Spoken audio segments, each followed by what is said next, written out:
Have you ever noticed that sometimes when you get an ache or a pain or something that you want to change and you start learning more about it and paying more attention to it, the problem actually gets worse instead of better? If that's something that you're curious about and you want to know about why and what you can do about it, stay tuned for this short video. Hi, I'm Tara. This is Wellness with Tara. I hope you are doing well today. Many of you that have been following me for a while know that I talk a lot about the power of focus. What we focus on, we tend to find and we tend to feel. So I'm actually not going to talk about that today because I've spent a lot of time talking about that in the past, and you can look at any of my previous videos or posts about that. But today I want to talk about something that goes hand in hand with that. So let's say, for example, that you are a chronic migraine sufferer, okay? And so as a result of that, you want to get to understand it better, you want to learn it more, you want to figure out ways that you can help address your migraines. So a lot of times what we do is we'll get on Facebook or Instagram or all these different websites, and we'll join these social media groups or start following all these people that are talking about that thing, right? So we're talking about the migraines, we're talking about what works, what doesn't work, et cetera, et cetera. We're talking about where we found help, what has made things worse. And before we know it, instead of feeling better, we actually start to notice that we're feeling worse, or we're getting more migraines and more headaches. It's like, what in the world is going on? Like, I've started making changes. I'm doing these positive things. I'm shifting my diet. I'm taking this out of my environment, or whatever the thing may be, right?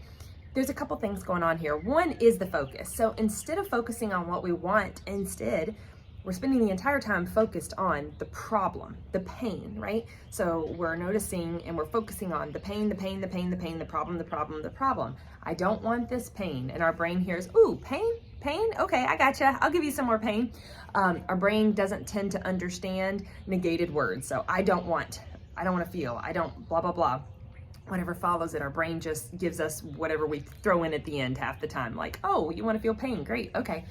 Secondly is the environment. Okay, so if we're talking to and with people who are struggling with migraines often, right? These feel like our people. And for a while it feels really good because it's like, oh, finally, somebody who understands what I'm going through, somebody who's been there, somebody who's dealing with the same problem. And that can feel really assuring. That can feel really comforting to know you're not alone. Unfortunately, what also tends to happen in there is people tend to get stuck. Because let's say that you're the person, or somebody else is the person, it doesn't matter which one, that does start to find some relief. But now you've formed all these relationships and these friendships with these people who are not, and maybe they try the same thing that you're doing, that you found relief with, and they're not finding relief. And so that puts this like sense of irritation or frustration or even disappointment between the two of you. And it's not a personal thing, it's just a desire, like, man, I want to not have migraines, but you seem to be getting rid of yours and I can't get rid of mine. And then that automatically puts up this little barrier of protection between the two of you. Well, what we really crave, most of us, even if we're unaware of it, is community.